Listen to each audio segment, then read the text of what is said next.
Welcome to Ploughing Ahead number 3. I don't really know what the YouTube video will be titled. Probably something about how we're talking about a lot of AMD stuff today, and that's for a very good reason. AMD dropped a lot of really nice things at Computex this week, but we're gonna get into that. You want me to make a theme song? Hell yeah. Can you make it like the Law and Order theme song? Man, that would be amazing. Da-dum, Ploughing Ahead. So, yeah. But before, okay, sorry. You know what? I really should get Twitch chat up here because I feel like people on YouTube don't really know what's happening because of that. Anyway, before we get into it, people on YouTube might notice, hey, if they watch it, they might be, hey, this is Ploughing Ahead number 3, not number 2. What happened? I did have Ploughing Ahead number 2 last week, but it was really disorganized. A lot of stuttering, a lot of ums and ahs. Oh. Basically, it sucked. And I didn't want to upload it to YouTube. I didn't want to give Ploughing Ahead a bad name, so I figured, this week I'm going to be way more prepared. I'm going to actually put out good stuff, and it's gonna be good. It's going to be good. So, yeah. That's why there's no Ploughing Ahead number 2. And I'm just going to take a sip of water. Shit. I spilled some again. It's okay. We're all good. I cleaned it up. So, one thing I do want to mention for people, I think this is why it this is why the podcast might not be catching on as much as I would like. No, shut up. I'm not dying. I'm good. I choke on a lot of things. Trust me, this is one of the smaller ones. So, I guess, basically 2 podcasts, and even this one, last 3 episodes of this podcast, Ploughing Ahead, have been tech-related. And that's because, well, I want to talk about stuff I'm interested in this podcast, and I'm very interested in tech. And that's something that is pretty huge, and there's always news in that space, and I find it hard to find equal amounts of news going on in other areas that I actually like to talk about. So I just don't really have anything to talk about. If someone wants to suggest a topic or get me, transitioning into a topic that I enjoy and would like to talk about, that's fantastic. But at the moment, I really can't find anything. Hey, it's Jurassic, yes. I really can't find anything at the moment. I'm interested in Linux stuff. I'm interested in, tech stuff. But we're going to be talking about a lot of different things, maybe like TV shows or something in the future. Just not much news in that area at the moment, so that's why I haven't been talking about it. Anyway, that's why I wanted to say. I mean, if it's been tech related, if you guys think it's too nerdy or rather just something you're not interested in, I'm sorry, but that's the kind of stuff we're going to be going into. And if you're on YouTube, there are timestamps in the description, so you don't have to listen through all this. So you can just check to see if there are any topics that you might be interested in listening to me, someone who's really unqualified and basically reports what he hears from other people. If you want to listen to that, go ahead. I'm just offering my opinion. I'm not an expert in any of the stuff I really talk about. I just hear things, and then I give people my opinion based on what I hear. So obviously if you're looking for an actual tech podcast or show or some kind, I'm not the person to go to for that. I just like talking about it. Anyway, with that out of the way, let's get into the first topic for today, which is Computex. So, people might be wondering, what is Computex? Computex is a sort of international information technology show. It's like a computer expo, and it's held annually in Taiwan. And it basically, large companies go and show off their computer and technology news or whatever. Intel, a lot of the heavy hitters, Intel, AMD, Nvidia, they all had keynotes at Computex this year. And not all of them were very good. AMD's was the biggest one. Nvidia, I haven't watched Nvidias. I've watched AMD's, most of it, their keynote at Computex. I've watched it for the most part. Most things I found, most things I watched, yeah, I repeated myself too many times. Nvidia's I have not watched, but I have heard about, and Intel's I don't know anything about it. I just heard that it was pretty sad and not really worth talking about. They didn't really announce anything interesting, even though they have interesting stuff being developed. But that out of the way, that's what Computex is, and there was a couple keynotes, namely AMD. So we're going to be talking a lot about AMD stuff in their keynote. For starters, you know, let's start off nice and easy. AMD announced a couple new upcoming APUs. Now, if you guys don't know what an APU is, it stands for, I believe, Accelerated Processing Unit. All right, let me just look that up just to be safe.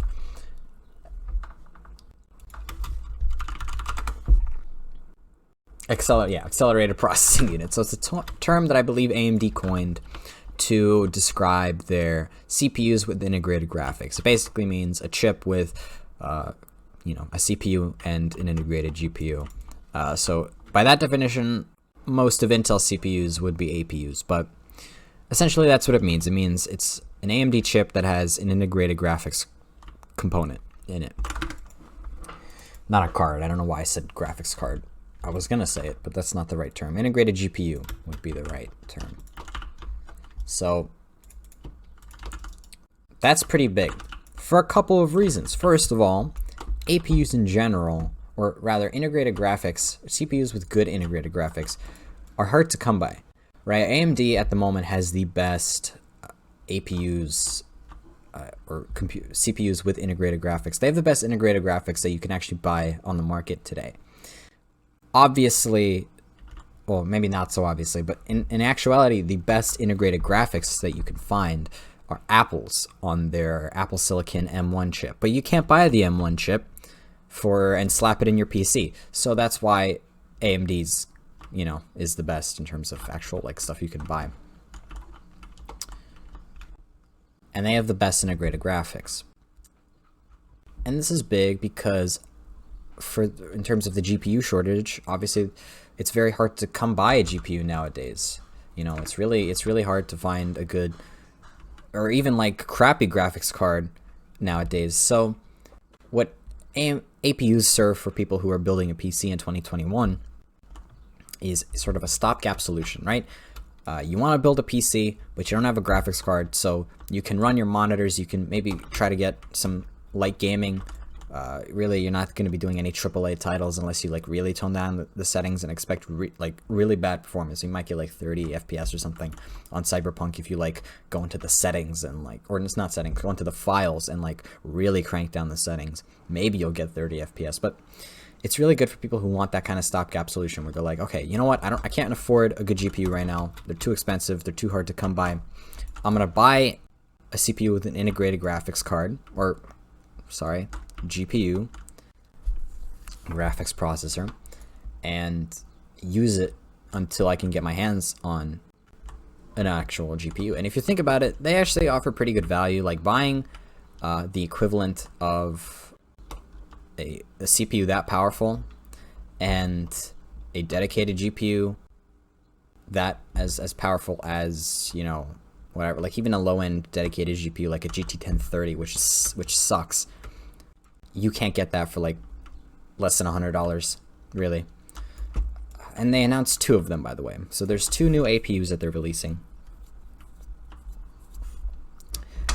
The Ryzen 5 5600G and the Ryzen 7 5700G, which is nice. Now they're only releasing 2, and I'll get into why in a bit, or at least why I think so. Well, not why I think so. I know why, but I'll get into that. So they're only releasing 2, and like I said, yeah, it's a very capable. From the specs, it seems like it's going to be very capable. I think in terms of clock speeds, it might be a bit under their X counterparts, or rather, the 5700 doesn't have an X counterpart, but for the 5600G, You get 6 cores, 12 threads, I think clocked at like 4.4 gigahertz is the max boost clock. I don't know what the base clock is. Let me check.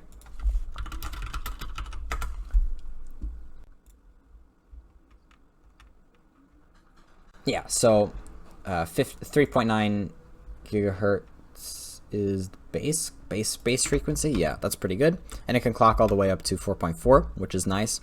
And keep in mind, these will run significantly cooler than any newest generation Intel chips of the same caliber for the most part. Actually, not for the most part. Like, they literally will. I'm sorry. Rocket Lake is just, you know, it sucks in terms of heat and, you know, power draw compared to AMD in the higher end area. Lower end, it's not so bad. It's actually, I'd say it's kind of worth getting a Rocket Lake CPU maybe, because they're considerably cheaper. Or quite, yeah, considerably cheaper is a good word. But anyway, they're clocked a bit under their X counterparts, and which is funny, and that's actually kind of funny, is in the past there's always been, AMD has always kind of released 2 GPUs. They released an X version and a non-X version, and the non-X version is basically the X version just clocked a bit lower, and with, you know, like with a bit of overclocking, you can get it basically the same performance. So it was never really worth buying an X variant. You could just wait a little bit and then overclock it if you wanted more performance or whatever. It was cheaper too, so yeah. That's been in the past, but sometimes they don't release non-X versions. Like this year, they don't release non-X versions. Instead, they're releasing G versions of the cards, it seems like, or the CPUs, sorry, it seems like, which hopefully will start to replace the will become a little more prominent than the non-X versions. I just think that having an integrated GPU is kind of valuable in certain situations, and only people who are really trying to push performance or really don't care about using the integrated GPU will want a non-G version. But that's whatever. That's really nothing. I mean, the way I see it, you have an X version and like a G version. That seems like a pretty good idea. It's not a huge reason to have like a, you know, non-X version or something. I don't know. That's the way I see it. But anyway, moving on. These are pretty nice. Like I said, they're the best integrated GPUs on the market right now. Even though they are using Vega, which is an older graphical architecture. And the reason why I think that they're still using Vega instead of RDNA 2, because I've seen people say, hey, why don't they have RDNA 2? Why don't they just put some, like, I don't know, RDNA 2 dies or something on the, what's it called? On the new APUs, and just use the latest architecture, which would be considerably more powerful than Vega. The reason I think is it's kind of twofold. One thing, I think that they're just trying to burn through the Vega supply or something. That could be a reason. But also just because, you know, there's a chip shortage right now. And so it kind of makes no sense to split the already limited, you know, resources that you're putting into your latest and greatest GPUs, that being the RX 6000 series GPUs from AMD, and just start putting them into low-powered APUs that honestly won't really benefit from that integrated graphics performance in the long run unless someone is specifically buying an APU for gaming. But even then, so I think in the future we'll see APUs with the latest architecture, but because of the shortage right now, it's not happening. Another thing I think I should mention is that they're not releasing any low-end APUs. They're releasing the 5600G and the 5700G, which start at $260 and go to $360, I believe, which is a good price for what you get, I think. But there's no low-end ones. And in the past, I felt that people usually who go for APUs are people who are looking for a stopgap solution and want something low-end that doesn't cost too much because they can't afford like an actual graphics card, and they just want to use that APU and that low-end, I guess, sort of CPU until they can actually afford something good. And in the past, there's been like, you know, the 3200G and the 3400G, which actually I want to talk about for a second, but I'll get into that. But there's no low-end APUs coming out. There's only the two higher-end to mid-range kind of ones, catering for people who actually want that performance, which is due to the chip shortage. They don't want to stress their, production by adding even more APUs that who knows if they're going to buy. Just they want to limit themselves as much as possible, which I think is a good idea. AMD is being smart here, unlike other companies, Nvidia. They're trying to make the most out of this whole situation and try to bring as many products to the consumer as possible, and try to get supply back up, because AMD products are in high demand. And when you can't meet demand, even people say, oh man, these companies, they love the fact that there's a shortage, that they can sell their GPUs at super marked up prices. No, they don't. Whenever something is out of stock, that's bad for business, right? Just because retailers sell like an RX 6900 XT for like $2,000 does not mean that AMD sees that money. They don't. It's bad for business for them. The chip shortage is bad for business for all these companies. It's not a good idea. It's like not a good business model to have your products constantly out of stock, even if they're like really, expensive and they're worth a lot. No, it's never a good business model. It's not something that they want. So they're trying to keep supply up by limiting the amount of production that it goes into them, which is a smart idea. But that is going to suck for a couple people. But like I said, I think it's a good value, and honestly, you'd have spent more money on getting a dedicated GPU in the first place. So if you're looking for a stopgap solution, this is going to be perfect for someone who's building a PC in 2021. Oh, and one thing I did want to mention, I probably should have talked about this earlier. This is the last thing I think I have in regards to APUs, is they're using the latest architecture. So in the past, APUs that AMD has released have used, they're in the same like generation in terms of like series as the latest processors, but they're always an architecture behind. They're always using the last architecture. Like for example, the Ryzen 3400G, that was in the Ryzen 3000 series, but it used the previous architecture from, I think, the Ryzen 2000 series, which doesn't make a lot of sense. So this year, they're bringing it, the Ryzen 5000 series with Zen 3, which is a really good architecture. It's amazingly powerful compared to like Zen 2. And I mean, obviously it should be better, but it is considerably better. It is really good architecture, and they're using that. So you're going to have, it's really good value. It's really good value getting those APUs. And you know what? They're not even for people who want a stopgap solution. A lot of people want high-powered like graphics processing, but they don't want to get a dedicated GPU because it's just a waste. They're not going to be doing any GPU-related tasks. People who just need a good CPU and they just want something to drive their monitors. Like having a good integrated graphics are really good. That's why Intel has been so favorable for people who are trying to build like not workstation rigs, but just like productivity rigs. They're not trying to do anything graphically intensive, but they want something to drive their monitors that doesn't cost a lot of money, like a dedicated GPU at this moment. So I think it's a really good thing that they're finally releasing APUs, finally competing in that area where Intel has held the advantage for quite some time in the last 2 years or so. And that's the last bit about APUs that we're going to be talking about. Go check them out if you're trying to build a PC and don't have a GPU. Might be a good idea. All right. Next topic. I really want to get to FSR. I think people are really interested in FSR, but I'm going to keep people waiting on the live stream so people hang around. So we're going to save the FSR for after this. Next, we're going to be talking about AMD Advantage Laptops, which I think are really cool. Can you tell that I am an AMD fanboy? I don't know if you can. I don't think it's apparent enough.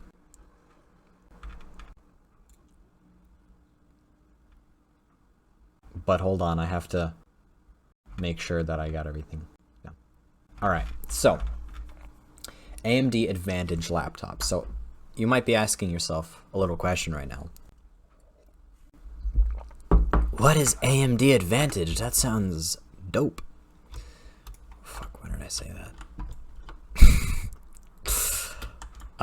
Yes, so AMD Advantage is not necessarily a certification program, as it is more of like an assurance type thing, where AMD is going to work with laptop manufacturers to essentially create a product that meets certain levels of certain specifications that AMD has specified. Again, it's not a certification per se, it's more of like an assurance. It's basically saying, hey, if you buy a laptop that is promoted as AMD Advantage Edition or whatever, it will have these features. It will have at least this. And it's a really good thing, I think, for people who are buying gaming laptops, because a lot of times, especially recently with the release of the RTX 3000 series, it's been really hard to tell. You can't really compare the specs of a gaming laptop. Nowadays, you can't compare it just like specs. You can't say, oh, wow, this laptop has this CPU and this laptop has this CPU, and on paper, this CPU should be better. Or, you know, I should probably specify, like, oh, hey, this laptop has an Intel 10, like, I don't know, 8750 or something. I don't know, 810 no, 1050 CPU H processor, and this laptop has a Ryzen 5600U or H processor, and on paper the Intel one is better, so I should get the one with the Intel one if I want to do CPU stuff. But that's not always the case. I mean, that's kind of a bad example, but this is more of a GPU thing, if I'm being honest. With the release of the RTX 3000 series GPUs, laptop manufacturers at first did not have to specify the wattage. Previously, there's a Max Q and there's a Max P variant. There's a GTX 1660 Ti Max P or something, or like an RTX 2060 Max P and an RTX 60 Max Q. And what that meant was, hey, if you're buying this laptop GPU, it has X amount of wattage. So an RTX 2060 Max P will perform much better than a Max Q because it has a higher TDP. It can push itself further. It's faster. And with the release of the 3000 series RTX cards, or GPUs, sorry, they didn't have to do that at first. They didn't have to specify, hey, this runs at so and so speed. So pretty much you could have bought an RTX 3070 laptop and an RTX 3080 laptop, and oftentimes the 3070 laptop would have performed better than the 3080 because the 3080 had a lower wattage for whatever reason. That's why I think getting like a laptop with a 3080, basically above it like a 3070, even a 30, like 37 I'd say is the max. Don't buy it. Don't buy a laptop with an RTX 3080 because you're not. It's just going to perform worse. It's not. You're not. It's very diminishing at that point. Diminishing returns. You know, it runs hot because it's a faster GPU, but that also means that they have to crank down the TDP so that it doesn't, like, I don't know, explode your laptop. So you're not going to be running at insane speeds. You're better off getting a 3070 or something. But anyway, that made it really hard to find good gaming laptops because you're like, okay, this laptop has a 3070, but I don't know how well that performs. And finally, Nvidia had manufacturers say the TDP, but still, I think for a couple of people, that's kind of hard to grasp. So what AMD Advantage essentially aims on doing is, it says it's fully AMD. It has an AMD GPU, AMD CPU, AMD chipset, AMD certified displays. It meets certain standards. It meets certain quality standards and specifications, and that way like, no matter what laptop you're getting, if it's certified AMD Advantage, it'll be good. It won't be a crappy laptop. You're not taking a risk. You don't have to watch 50 reviews about YouTubers comparing this laptop to that laptop. Like, you know what you're getting in the package for the most part, which I think is really cool. Oh, sorry, I didn't see you redeem something. You know what? Let's just say on podcast days, there's no chat redemptions. I'm sorry. There's no coin redemption. There's no like rewards or anything. I'm not gonna do that because I have a podcast to do, man. Sorry. Okay, so now that I'm done ranting, about AMD Advantage. Let's talk about the actual features that you get. So, like I said, you're getting a Ryzen processor and a Radeon GPU, which, by the way, that's another thing AMD released, is their new mobile GPUs. They released an RX 6800M, 6700M, and 6600M, all of which perform really well.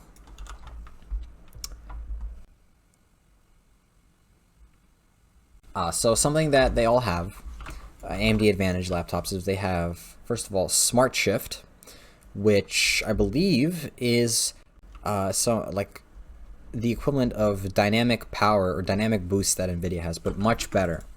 Where essentially, in order to improve performance in games, the CPU and the GPU will trade, I guess you could say trade, power draw. So let's say in more CPU intensive games, the GPU will take less power, and instead the CPU will have access to more power, and vice versa. For games that don't require a lot of CPU performance and really rely on the GPU, there's less power going to the CPU and more power going to the GPU, and that way it's sort of gets to the sort of state of equilibrium where you're not really drawing a ton of power from both. You're just sort of balancing it out and just trading power whenever it's needed, which is really nice, I think, and could help in performance and especially battery life. I think that's pretty big, because, or maybe not battery life, but just in general, power draw would be really nice. So that's a really good thing. And they also have Smart Access Memory, which is when the CPU will be able to access the GPU's memory and use it for stuff. I don't really know much about Smart Access Memory, but I heard it's really neat. If you have Ryzen, an AMD processor, and GPU, you can have Smart Access Memory where the GPU or the CPU can access the GPU's memory, which again is really nice, I think. What's next? Oh yeah, displays. They also have really nice displays. Premium displays. They basically they're all FreeSync premium displays, I believe is the term, which just basically means, oh wow, this is a really nice display. Really nice display. It doesn't really begin to describe it. FreeSync is an I guess adaptive synchronization technology for high-end displays that support a variable refresh rate aimed at, basically it's supposed to avoid screen tearing and reduce stuttering caused by misalignment between the screen's refresh rate and the content's frame rate. Basically, it's really good VSync, as far as I can tell. It is really good for screen tear. It is really, low latency, very responsive, frame synchronization, so you're not getting stuttering screen tears. It's really nice, and it also just improves displays in general. I think it makes the displays thinner and stuff, just better. So it's really nice.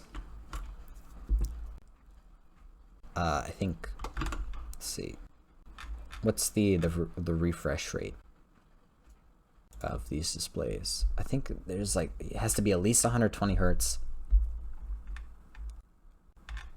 Hold on.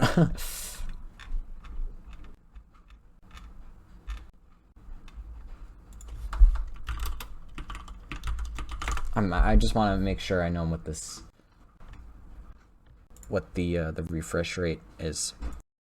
Right. So all displays have to have 144 hertz displays or higher, or refresh rates, that is, which is going to be really nice.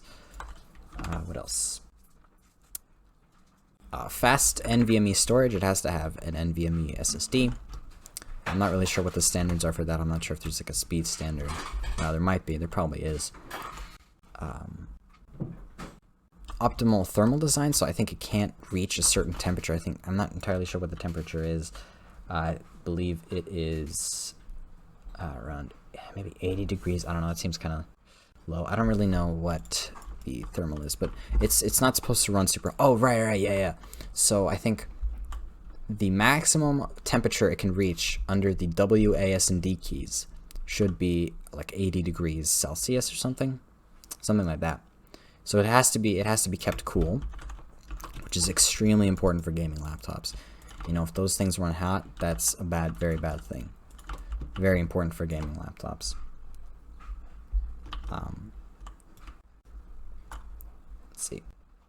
Oh yeah, the display is 300 nits or more brightness, which is really nice. And the battery life, that's also kind of important, has to be, for video playback at least, 10 or more hours, which is important as well. And I believe that's about it in terms of AMD Advantage specifically. And so these will be in Asus, the ROG Strix G15 and 17 models, featuring, and they will have 6800Ms and 5900Xs, HXs for CPU and GPU. And that's looking around June. That's when they're going to be released, around in June. Those the Strix, and then the Omen 16 laptop should have an AMD Advantage version as well, along with certain laptops from AMD and MSI, which is big. Again, because this is a certain level of assurance certification, basically saying, hey, this is what you're getting out of our product, or things that have this sort of, I guess, again, it's not certification, it's just short of certification, but label, I guess you could say. And that's really nice. All right. Oh, hey, activation. So if you're in the market for a gaming laptop, that might not be a bad idea unless you really need certain Nvidia features, which actually I want to get into. So how do these new mobile GPUs perform? The RX 66, 67, and 6800M. Well, so far we only have benchmarks for the 6800M, but it performs really well, and I think it sets a really good standard for how well the other lower end GPUs will perform, laptop GPUs that is, will perform. And so basically with Nvidia, RTX 3070 and 3080 GPUs with very similar wattage. The 6800M is about 1 or 2% slower than the RTX 3080, I think. In most games, like it comes really close. It even beats it in some areas. Very close, but I'd say on average it's just a little bit worse than the RTX 3080. And for the most part, beats the 3070 in games, gaming FPS. And that's really nice because in terms of pricing, it is way lower to buy. It is way cheaper to buy a laptop with a 6800M than it is an RTX 3080. And it performs very close, maybe a couple percent differences, which for the amount of money you're saving, I'd say is totally worth it. Additionally, I think they cost about the same as an RTX 3070 laptop, so this is pretty huge. This performs really well. It's amazing value.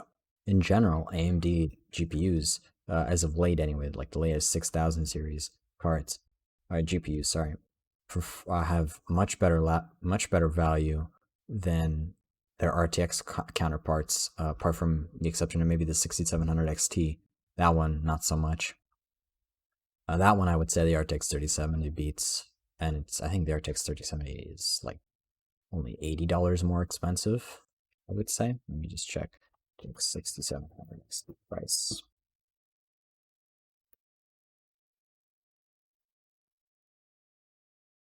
Yeah, around $70 to $80 more expensive, I think.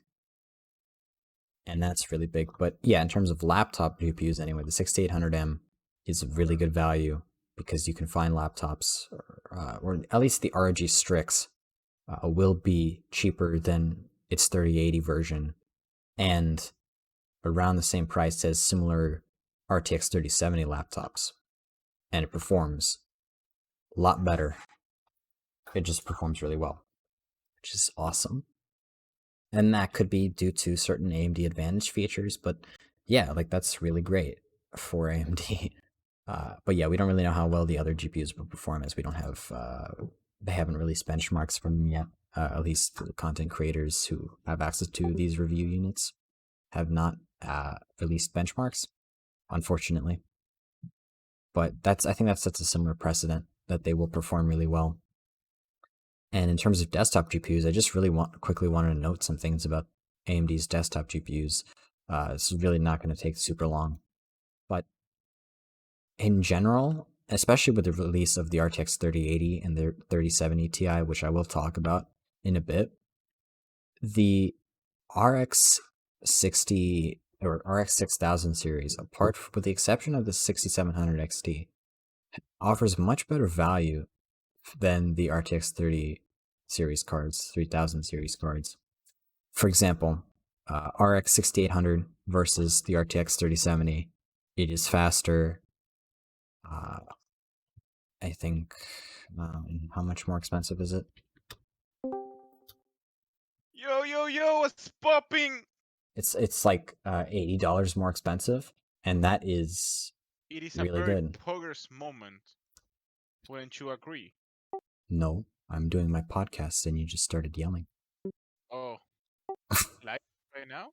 Yes, Hello, everyone, and welcome to Jurassic X Fighters podcast. of Hope you course. all have a great time, and I won't be boring anymore. I will leave. Oh, bye bye. Bye.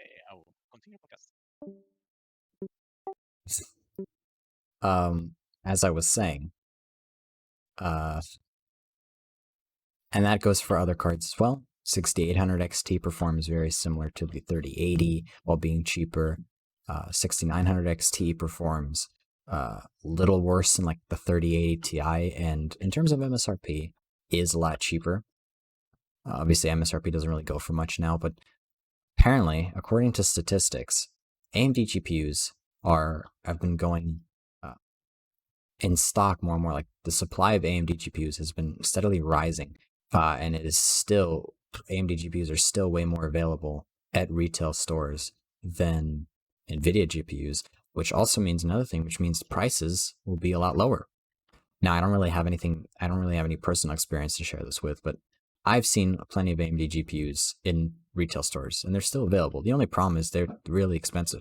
However, there are no Nvidia versions of Nvidia cards, and I think I've seen like RTX 3070s going for $800 or something, and they get bought up really quickly, and I think that's really overpriced for that card.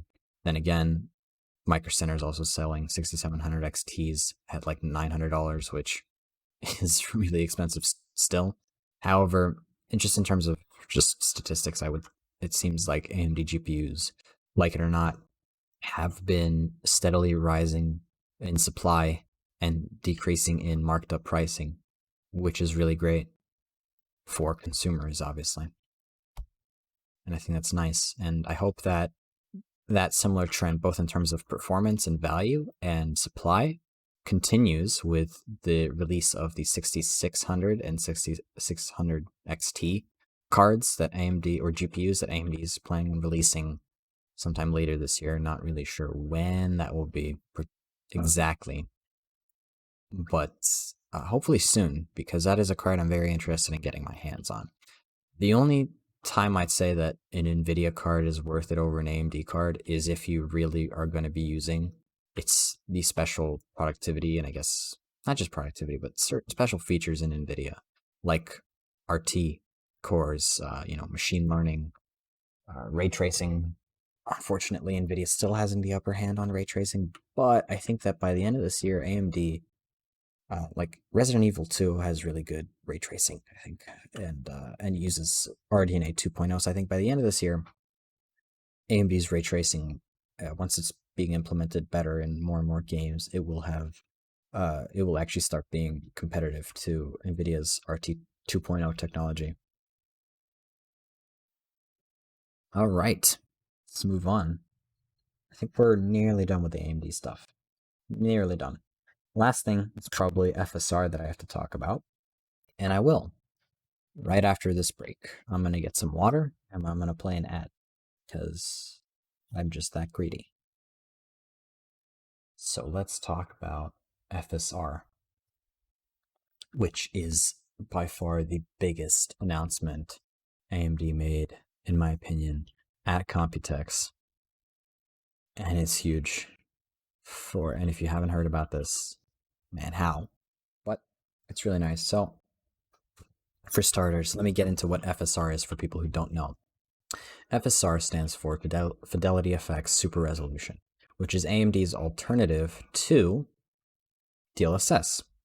And DLSS being deep learning super sampling, which is Nvidia's own technology for essentially upscaling games from lower resolutions to higher resolutions to improve frame rate. And it basically smooths certain details out and tries to improve frame rate by smoothing things out, softening some things up in the background that you may not notice, to maintain graphical quality for the most part, but also improve frame rates at higher resolutions. And AMD's FSR is not a competitor to DLSS. It's an alternative because it works very differently. DLSS uses like machine learning and AI. How it works, that's just how it is. And I'm pretty sure most of the stuff that goes into it happens in the graphics pipeline, whereas AMD's FSR is mostly a post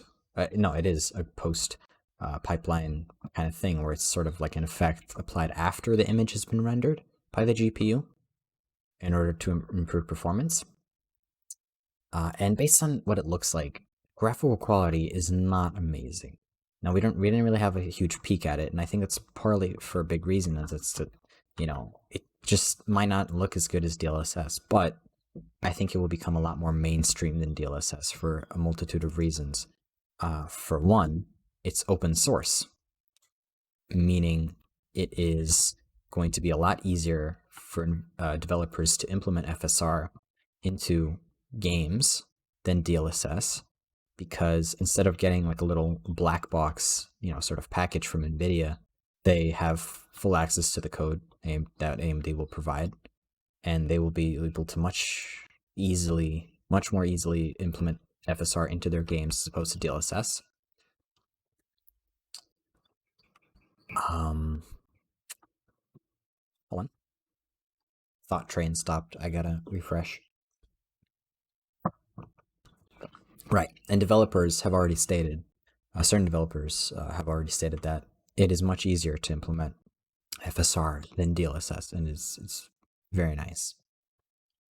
So, again, even though the graphical quality might not be as good, since it's easier to implement, I think it's going to be a lot more popular. Also, AMD announced that it will not only work with RX 6000 GPUs, it will also work with older AMD cards, going back all the way to the RX 500 series and probably maybe further, not really sure. And it will also work on Nvidia cards, ranging from the latest to all the way back to the GTX 10,000 series, which is huge because a majority of people, at least according to the Steam hardware survey, use GTX 1060s or GTX 10,000 series GPUs. A lot of people do. And what FSR really does, and why I think it's going to be so successful and really good, is not only is it open source and easy to implement in games, there's going to be a huge demand for it. There's a GPU shortage going on right now. A lot of people are stuck with their old GPUs from 5 years ago that, they're worried about, slowing down and getting behind the curve and just not performing very well. And out here, AMD comes out and says, hey, we have a solution for you. This will make your old GPU perform better and last a little longer in terms of games, which is going to be really nice. I don't know if anyone is still in chat, but like, anyone stuck with an old GPU that, they're tired of or maybe it's like slowing down or just not performing as well in games as you'd like. I know I certainly have that problem.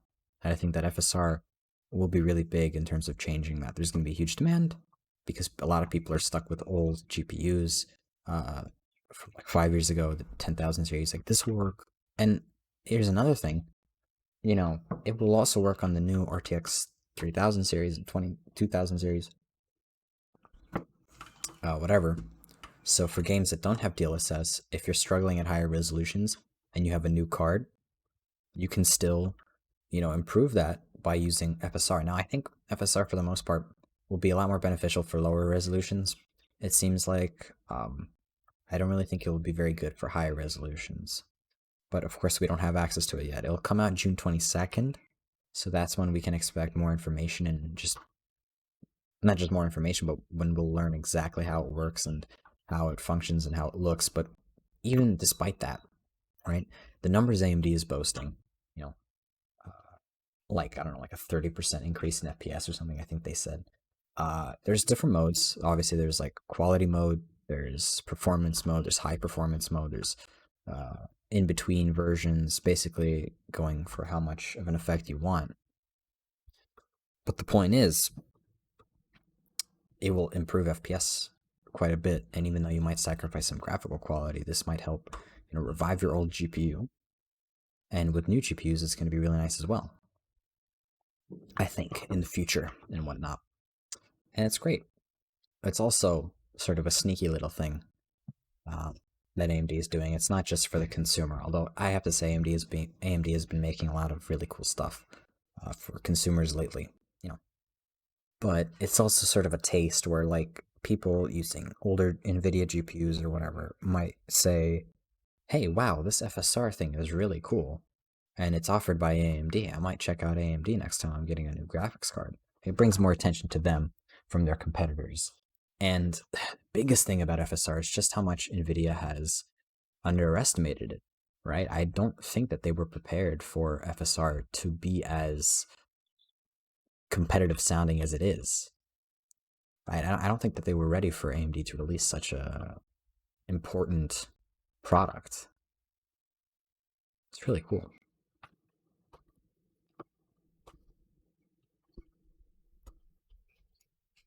But yeah, of course, when it gets released on the 22nd of June, we'll know more. I'm very excited though, because I'm in the market for a new graphics card, and I think that being able to utilize my current one for a little longer is going to be really helpful during the GPU shortage. And here's the thing, Nvidia can't really compete with that. The DLSS is hardware specific, and although it might look nicer at higher resolutions, yeah, that's just it. Like it can't work on any card. It only works on RTX cards because it utilizes the special features RTX cards have. So you're not going to find Nvidia going, "Hey, yeah, now everyone can use DLSS. Now we're even." No, FSR is going to catch on, and I really think that it has a lot of potential, and it'll grow to the point where it's found in a lot more games than DLSS. And again, it's not a competitor DLSS; it's an alternative. People who want a way to increase performance at higher setting levels. This will be very useful for people.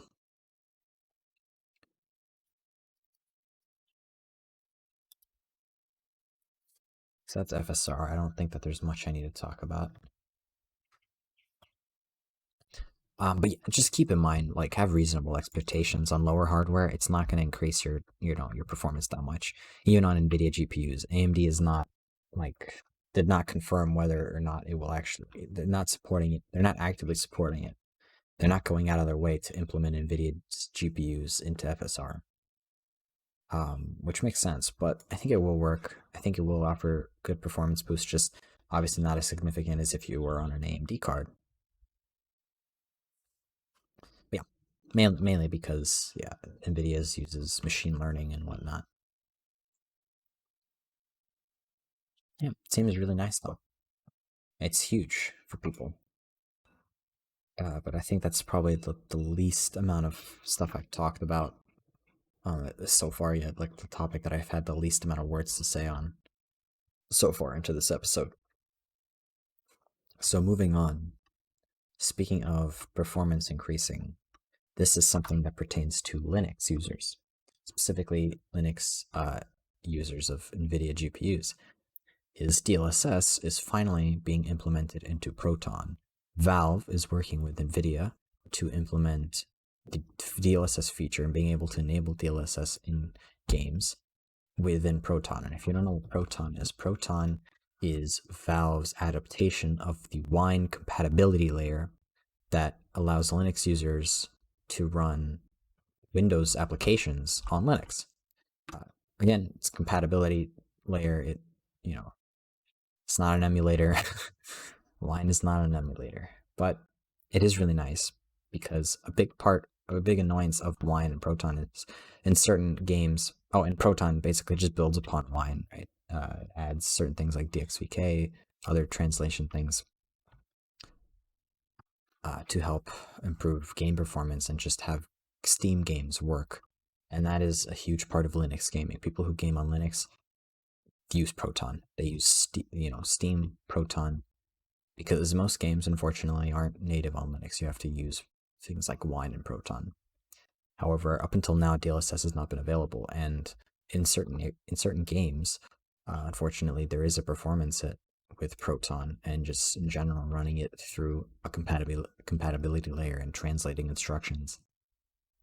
There's always going to be a performance hit, and sometimes it's minor and sometimes it's major. And in any case, being able to increase performance, especially when pushing higher setting levels, when using Proton, is really big. And having DLSS work in Proton would be very nice. But then again, FSR will most certainly work on Proton because it's open source and it is going to be very easy for Valve to implement support for it. Of course, Proton is still not Proton. FSR is at the moment something that game developers themselves have to add into their games. You can't just enable FSR and expect it to work. That is something that's not very fortunate. But if your game supports FSR, chances are, and you play on Linux, chances are you're going to be able to use that very soon, which is always really great. Or just DLSS, and I think that's really amazing that they're finally incorporating DLSS into Proton. I know this isn't going to pertain to a lot of people because just using Linux as a desktop operating system, not just a desktop operating system, but just for gaming in general, is not something that's extremely common. So a lot of people might not care too much about it, but I think it's really nice. Because yeah, it's really great that it's getting more and more support, because listen, it's very unlikely that game developers, even as gaming on Linux catches on, it's still a very small community, so to say. And very few game developers will actually develop games natively for Linux.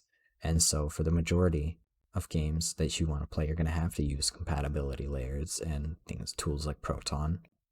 And yeah, I don't really see a future, or at least a near future, where more and more games are being developed natively. So I think that improving performance of Proton is a much, much better thing to focus on. And that's all the Linux talk you're going to get out of me today. Next topic. I don't know if people are still here. Moving on. I should check that actually. Can I check that? Yes. Man, Activation was complaining about missing my streams, yet he only watches for like 10 minutes. Bruh.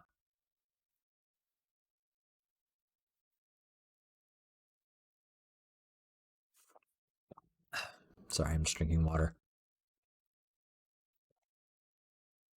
Okay, so Nvidia's keynote at Computex, what did they talk about?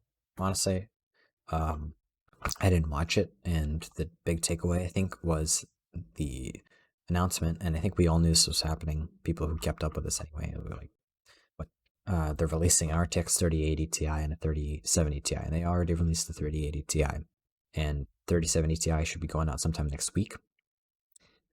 And there's a lot of controversy around these cards, or GPUs rather. Or, yeah, I guess graphics cards. Yeah, no, that's the correct term, because they're not very useful. They're not useless, but the way I see it, a lot of people are getting really angry. They're saying, wow, this card is the worst thing to release at this time. Why would you do it? And I don't think it's the worst thing. I just think it's not a very smart thing to release that kind of card. Those kinds of high-end graphics cards for, high-end users, because there's not a very high demand for them. And I'm going to specifically talk about the 3080 because we actually know the performance of that one.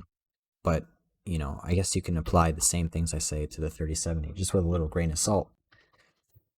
The 3080 Ti is essentially a 3090 that's smaller and has half the VRAM, because one of the main reasons that producing a 3090 is so difficult at this moment is because getting the GDDR6 VRAM is very hard. There's a chip shortage after all, so producing a 3090 is not great. And so the 3080 Ti is geared for high-end users who want to push frames or whatever. And I really don't know. Like, it's for, again, it has half the VRAM, and it just like maybe 2% of the processing cores shaved off, and it performs essentially the same, if not better, than the 3090 in gaming performance, and very similar in terms of productivity workloads. So, what's the big deal then? The main reason that they released it, according to Nvidia, is because it's a lot better, it's a lot cheaper to produce, or just a lot easier to produce than the 3090, which is fair, but it's also not something that they should be focusing on. It's a high-end card. It's essentially a replacement for a high-end card. It's an alternative to people who want a 3090 but can't get it and want to spend, in terms of MSRP, at least $300 cheaper, which we all know is not the case. It's going to be something like $1,700 at least, the 3080 Ti. But it is cheaper than the 3090 and probably going to be found more in stock. But it's a card for people who need that kind of power. It's an alternative for a card that was already in not necessarily low, but not high demand either. It's the cream of the crop. It's the best. It's the king of, Nvidia's GPUs. Even though, like I said earlier, if you're looking for value, the 6900 XT will be a lot better than 3080 Ti because it's cheaper, and for gaming, it's much better. I would only get the 3080 Ti over the 6900 XT if you're really going to maximize on NVIDIA features like NVENC, CUDA, machine learning. If you're just gaming, 6900 XT is much better, offers better value. Unless you can get it for the same price, which, yeah, obviously then you should get it, 3080 Ti. Point is, it's not what people want. People don't want a super high-end card. Even the 3070 Ti is probably just going to be a scaled down, like slightly scaled down version of the 3080. It's useless. Most people aren't really looking for that. Most people want something that they can actually buy and afford. So I think it would behoove Nvidia to focus way more on entry level and more mid-range focused GPUs, and pushing production for those instead of releasing even more cards that have a really low demand for them. Not many people are looking to get a 3080 Ti. Only a small percentage of actual consumers are going to buy it. It's expensive. It's a high-end card. Not a lot of people need the best card. So I just think it's not a very smart move to release even more GPUs, not just more GPUs, but high-end GPUs that are just going to stress production and make it harder to get out GPUs for people. Whereas, and AMD, on the other hand, is actually being smart about this for the most part.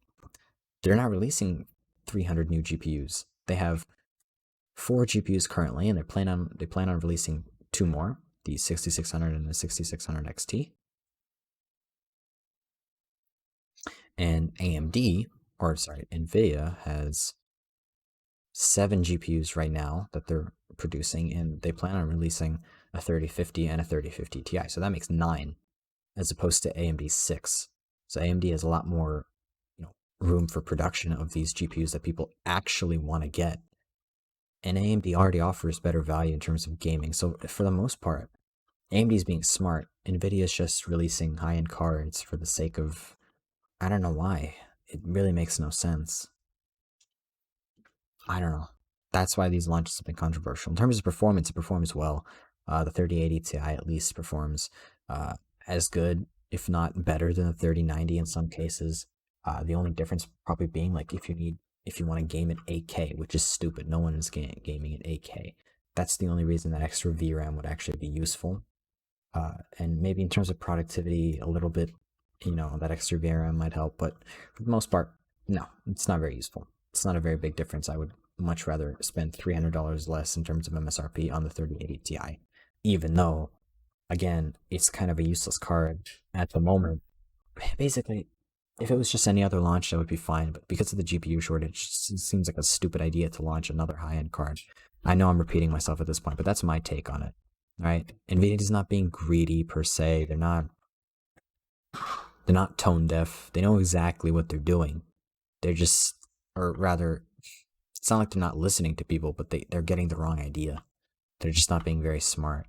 So hopefully that improves throughout the year. But I think at this point, 3000 RTX 30 series is kind of dead. Like, I seriously doubt many people are going to buy more of them throughout the end of the year, maybe early next year. Maybe the 3050 Ti, if they can provide supply for it, will actually be big and will hit it off. I think it has potential if it's powerful enough to, you know, supply a lot of people with the graphics cards that they need. But at the rate Nvidia's going, I don't think that they're going to be able to keep up with demand. So that's my take. Hello, Shiro. 3070 Ti, we will see next week what the performance is like. I might talk about it in Ploughing Ahead number 4. But that's just the way I see things now. I don't know. Feel free to argue with me in the comments, YouTube people. If anyone watches this on YouTube, I don't know. How long have I been streaming? Oh, 1 hour, 2 minutes. We're going way over time. But I think that was the last topic. I think it was, yeah. Well, actually, I wanted to say something sort of just like personal kind of stuff that I've been into, because I know we've been doing a lot of tech stuff lately. This is going to sound really weird. But apart from that, yeah, I don't really have any other topics listed. So we did so far FSR, AMD Advantage Laptops, new APUs. We talked about just how much better AMD graphics cards are for gaming for the most part than Nvidia GPUs. We talked about DLSS being introduced into Proton and the RTX 3070 Ti and 3080 Ti. And that was all the topics for this week. I know, right? This is the JFE, Jurassic Fighter Experience. I did not. You want me to talk about that, Dane? I'd be happy to. So, last kind of thing I want to talk about so far is comic books. Now, for the past year or so, basically through the pandemic, I haven't been reading that much books in any way because I haven't been able to go to the library. Now libraries have opened up and I might start going soon. I just don't really feel super comfortable because I know that those books aren't cleaned and I don't really like the idea of touching a book that 200 other people touched. Because especially now during a pandemic, right? That just seems really unsafe. But lately I've been wanting to get back into reading, so I ordered but I wanted to try something different. And so I've been rewatching some old TV shows, mainly The Flash, the CW's Flash. I really enjoy, I really enjoyed the CW superhero shows. I don't know, it's just something I'm into. You can say that's cringe or whatever. I don't care. That's just what I like. I think a lot of people like them. And they were good. They're not amazing, but those shows were good. But I've been rewatching The Flash because they just released a new season. I know I've been hearing a lot about how terrible it is. And it has been pretty terrible. The show has been decreasing in quality for a long time. But watching the older seasons, like seasons 1 and 2 and 3 of The Flash, which by the way, I recommend you check out if that's something you're interested in. Again, they're not going to be the best shows you've ever watched, but I think the first 3 seasons were pretty good. And then third season was when you can see it's slowly starting to decline for a few reasons. But it got me nostalgic, and I wanted to sort of feel that I wanted to experience good Flash storylines. So I decided to try reading Flash comics, starting from the DC Rebirth. I'm not a huge comic book person. This is my first time really reading comics seriously. So I got the first 2 volumes of the Flash Rebirth, and so far it's pretty good. I mean, it's kind of confusing because the DC Rebirth storyline is, oh man, it is really confusing. But I read the first edition, and it sort of like summarized things for me, and I think I sort of got where it's coming from. But it has been really interesting reading comic books for a change. I think it's definitely a new, interesting way to consume media, and it's very different. My favorite is still novels, but yeah, I think I'm going to try to get into comics and see if I enjoy reading that. I don't know.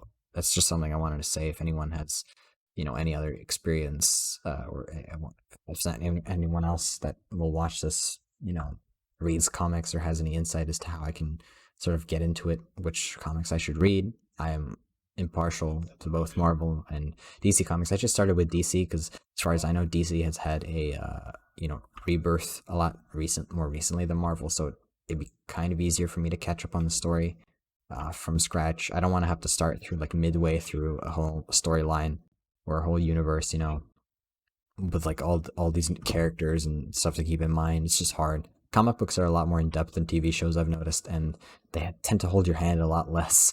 They tend to explain a lot less. So, yeah, that's my piece. Just wanted to talk about that. And sorry, that wasn't the last topic. The last thing I want to say, because Dane has brought it up, is Macs. Did you guys know that Macs aren't indestructible? That macOS is not a perfect operating system? I did, because Dane has been filling my ear. He's been telling me all these wonderful things about Macs and macOS for the last like 2 months or so.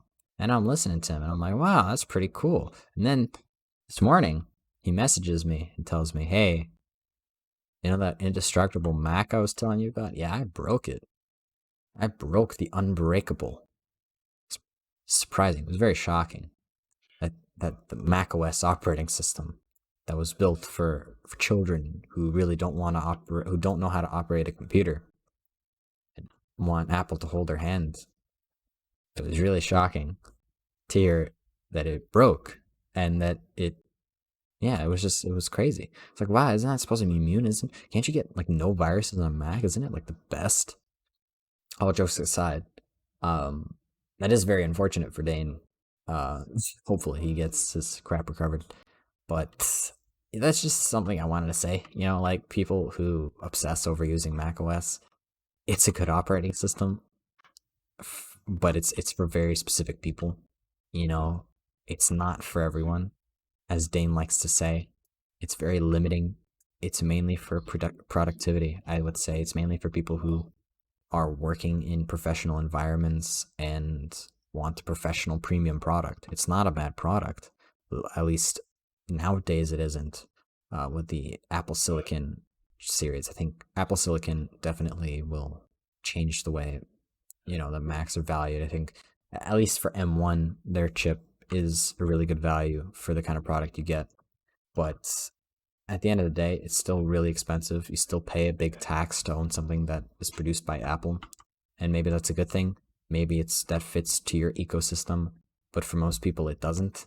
Dane likes to say, oh, wow, well, you just get the product and it works out of the box and you get Microsoft Word. I'm like, yeah, that's great. But you know what you don't get? $2,000 back when it breaks. Because, again, the operating system is fairly limiting. You can't, like, for example, Linux. Oh boy, I thought I was done with Linux. Talking about it anyway. Linux, if you have a problem, you can do a quick Google, spend some time in a terminal, and fix it. It's really not a big problem.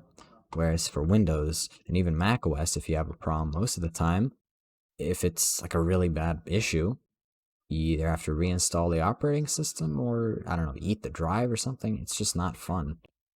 For macOS, especially, like, for example, if you break the system in macOS, like, what do you have nothing to go on. Dane is stuck on some epic restoring page for like the next 5,000 years. Again, this kind of requires context, and I don't think I'll talk about that. I don't think I'll include this in a YouTube video, maybe. Just saying. Be careful. It's not perfect. I think a big problem with macOS is just how it's designed for Apple tries to design it for basically like fetuses, people who have never used a computer in their life. They try to hold your hand most of the way. Like if you install a program that's not from Apple, the App Store or whatever, you have to click like 30 buttons saying, hey, yeah, I agree that this program is going to be installed on my computer. Please let me install it. You could say context if you want. I know. I mean, I describe the context, but it's hard to describe all of it. I don't want to. First of all, I don't want to show people DMs. I don't like doing that. Also, I mean, context. Dane DM'd me, said that he broke his unbreakable Mac, and that he rebooted it and pressed the restore button, and now it's stuck for like what is it, like 5,000 years, pretty much. That's what the hour is equivalent to. equivalentize to. It's like something like 50,000 hours or something. And we did the math, and it's 5,000 years. So that's when his Mac will be restored fully, and it's amazing resale value. You gotta buy the Mac for premium resale value, man. In 5,000 years, it's gonna be fully restored.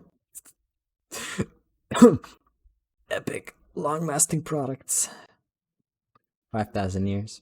Um, but yeah, it's an operating system. And Dane likes to say this is a good thing, but I personally don't think it's a great thing. I think that there should be sort of an option when you open up a Mac or in your system settings to say, hey, I don't want this handheld or like hand-holding baby mode. I know how to use a computer. I don't need you to tell me whenever I install something. I don't need to open the padlock, enter my password, close the padlock, click OK whenever I want to install something from a random website. I want to be able to, yeah, I don't know why I said 50,000. I don't know how to count. Sorry, Dane. I just don't like how limiting it is. It's a very limited operating system. You don't have window tiling even. Like, come on. It's just very limiting, And Apple claims that this is, oh yeah, to bring the perfect user experience, right? But when you remove 32-bit application support and you don't let people customize and dig deep into the operating system, and Windows is guilty of this kind of too, but not as much as Apple. Problem with Apple is just that you're sort of at their whim. If they remove 32-bit support, that's it. No more 32-bit applications. There's nothing you can do. It's sad. It's annoying. If you want to be able to dual boot Windows and you had your Mac for the last 5 years and now you want to upgrade and you found out that the new M1 Macs don't let you dual boot Windows, yeah, it's gonna suck. But I think that in terms of that anyway, that'll improve, but just the operating system is very limiting. I don't like that. Which is ironic because one of the main reasons why I want to get an AMD GPU as an upgrade, I want to upgrade my GPU in case you didn't know. One of the main reasons I want to get an AMD GPU is because it's supported by macOS, and I just want to be able to flex having a macOS virtual machine and just saying, haha, people who spent $2,000 on a Mac, Dane, I have a computer that performs way better than that, and it runs other operating systems too. Oh, really? It's done. Nice. Is it working now? Did it unbreak itself? Alright, that was just my little macOS rant. Thank you for watching the Ploughing Ahead podcast. These last 2 bits in terms of, macOS and the whole comic thing, that was unplanned, unscripted, so it would have been kind of weird. And this podcast is going to be a little longer than usual because I've ranted on for a while and I've had a lot of in-depth topics today. So people on YouTube, hopefully you enjoy somewhat. I don't know. Have fun. Yeah. Bye-bye.